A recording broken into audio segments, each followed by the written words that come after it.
ॐ सर्वे वेदा यद्पदमामनन्ति त्वपंसि सर्वाणि च यदुदन्ति यदिच्छन्तो ब्रह्मचर्यं चरन्ति तत्ते पदं संग्रहेण ब्रवीम्यो इति धर्मप्रेमी सज्जनों तथा वैदिक संस्कृति के मानने वालों को मैं आज एक सूचना देना चाह रहा हूँ, और वह सूचना ये है कि वैदिक संस्कृति की रक्षा के लिए हमारे यहाँ पर दो महापुरुषों का नाम स्वर्णिम अक्षरों में लिखा हुआ है। एक का नाम है मर्यादा पुरुषोत्तम राम और दूसरे का नाम है योगेश्वर कृष्ण।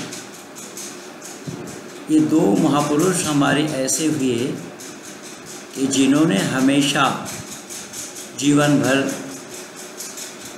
उन असामाजिक तत्वों को नष्ट करने के लिए, अराजकता को ख़त्म करने के लिए, मानवता पर कुठाराघात करने वालों को नाश करने के लिए, उन्हें दंड देने के लिए इन दो महापुरुषों को देखेंगे। पूरा जीवन लगाया है इसी काम के लिए, परित्राणाय साधूनां विनाशाय दुष्कृताम्। केवल इतना ही नहीं, वेद मंत्र पर भी उन्होंने चरितार्थ किया। इंद्रम वर्धन्तु अप्सुरः अपघ्नन्तु अरावना कृण्वन्तु विश्वमार्यम। अर्थात विश्व को अगर आर्य बनाना हो या आर्य बनाना है तो उन अराजक तत्वों को नष्ट करना पड़ेगा,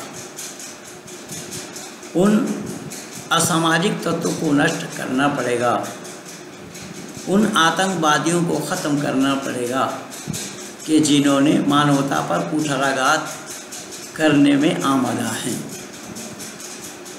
उन्हें नष्ट किए बिना, उन्हें ध्वंस किए बिना विश्व को आर्य बनाया जाना संभव नहीं है। हमारे दो महापुरुषों ने अर्थात मर्यादा पुरुषोत्तम राम और श्री योगेश्वर कृष्ण, इन दोनों ने पूरा समय इसी में ही लगाया है। आप योगेश्वर कृष्ण के जीवनी को पढ़ करके देखेंगे कि जिन्होंने अपने मामा तक को सज़ा देने में ज़रा सा भी संकोच नहीं किया, मामा को वध करने में भी संकोच नहीं किया, सिर्फ धर्म का जय और अधर्म का नाश। और ये न समझे कोई योगेश्वर कृष्ण ने जो लड़ाई लड़ी वो अपने लिए लड़ी, नहीं, मानव समाज के उत्थान के लिए, मानव समाज के कल्याण के लिए उनकी लड़ाई थी। जिन्होंने उस राज को जीतने के बाद भी अपने नाना जी को ही उन्होंने राजगद्दी पर बिठाया। योगेश्वर कृष्ण को हिंदू कहलाने वालों ने भी पढ़ करके नहीं देखा। योगेश्वर कृष्ण के नाम से भी ये बकवास किए जा रहे हैं जिन्हें धर्म का धा नहीं है। ये हिंदू ही अगर सही रास्ते पे चलते होते, वेद के रास्ते पे चलते होते तो आज भारत का नक्शा ही कुछ और होता। जिस योगेश्वर कृष्ण ने अर्जुन को कहा कि अर्जुन तुम क्षत्रिय हो, राज में दुराचार फैल रहा है, अधर्म फैल रहा है, तुम इससे पीड़ित नहीं होते हो। अर्जुन ने कहा कि मैं दूर देश में जाकर भिक्षा मांग कर गुजारा कर लूँगा। इतना ही सुनते ही योगेश्वर कृष्ण आग बबूला हो उठे और कहा, अरे तुम क्षत्रिय हो, राज में दुराचार फैल रहा है,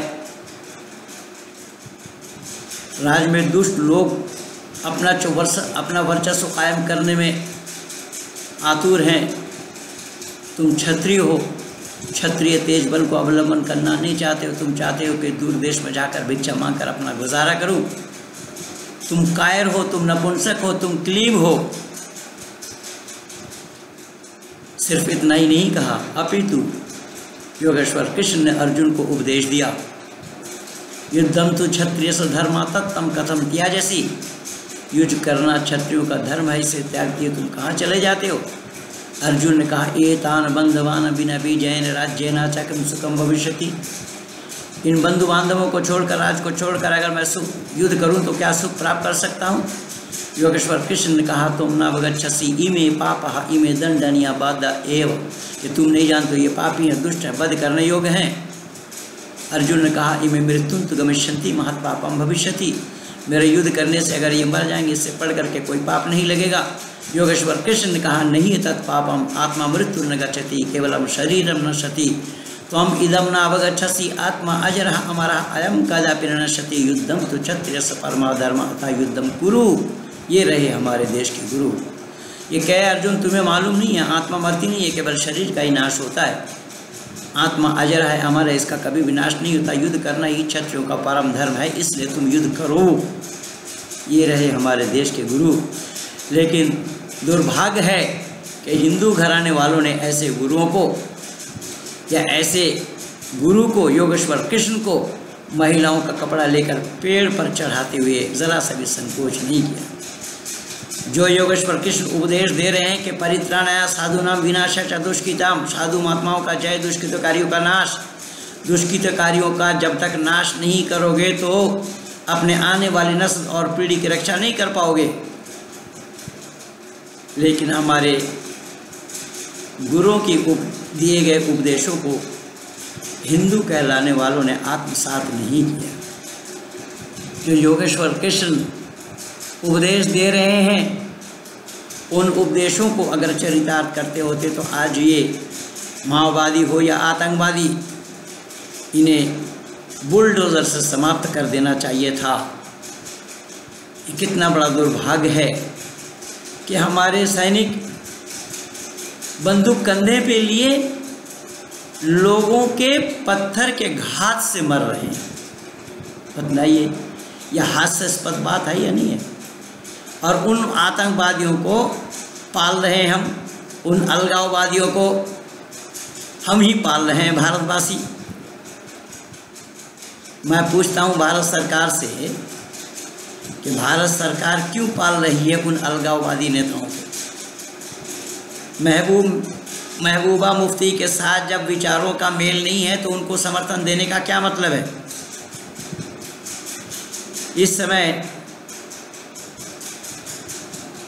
राष्ट्र के अंदर में जो अराजकता इन लोगों के द्वारा फैला हुआ है, जो अराजक तत्व को इन्होंने शरण दिया हुआ है, इन अराजक तत्व को समाप्त करना भारतवासियों के लिए आज ज़रूरी है। प्राथमिकता है इसी बात को आगे बढ़ाने के लिए भारतवासियों को चाहिए एकजुटता दिखाते हुए अपने सैनिकों को हम बचाने के लिए आगे आएं, जिन्होंने अपने घर बार, माता पिता, अपने संतानों के परवाह किए बिना केवल राष्ट्र के लिए, राष्ट्र की समृद्धि के लिए, इस राष्ट्र को सुरक्षित रखने के लिए या रहने के लिए जो अपना प्राणों की बाजी लगा रहे हैं, ऐसे सैनिक हमारे खामखा लोगों के पत्थर खा करके मर रहे हैं। इससे भारतवासियों को अफसोस नहीं हो रहा है। भारतवासियों को एकजुटता दिखाते हुए एकजुट हो करके उन आतंकवादियों को धरती से समाप्त करना होगा, जो योगेश्वर कृष्ण का उपदेश है। योगेश्वर कृष्ण के दिए हुए उपदेशों को चरितार्थ करते हुए हम इन्हें सबक सिखा सकते हैं। समय आ गया है, हम लोग ठीक जगह पे खड़े हैं, यही वो समय है। इस समय ये जितने भी आतंकवादी या माओवादी, ये जितने भी हैं, उन्हें बुलडोज़र से मिट्टी में मिला देना चाहिए। अगर एक दो के साथ ऐसा किया जाए तो अच्छे भी ठीक हो जाएंगे। सख्ती से ही राज चलती है। योगेश्वर कृष्ण ने वही उपदेश दिया था अर्जुन को। अर्जुन के दिए हुए उपदेशों को हमें आत्मसात करना चाहिए और उस पर कम अमल करते हुए इन आतंकवादियों के साथ सख्ती से पेश आना चाहिए, तभी हम इस भारतवर्ष को उन दुष्टों के हाथ से बचा सकते हैं। आइए हम सब मिल करके प्रतिज्ञा करें कि इस समय हम भारत सरकार को अपना सहयोग और समर्थन देते हुए कि उन दुष्टों को दमन करने के लिए, दुष्टों के धरती से समाप्त करने और कराने के लिए भारत सरकार को सहयोग दें, भारत सरकार को सहयोग करें और इन दुष्टों का दमन करने में हम सब एकजुटता दिखाएं। धन्यवाद।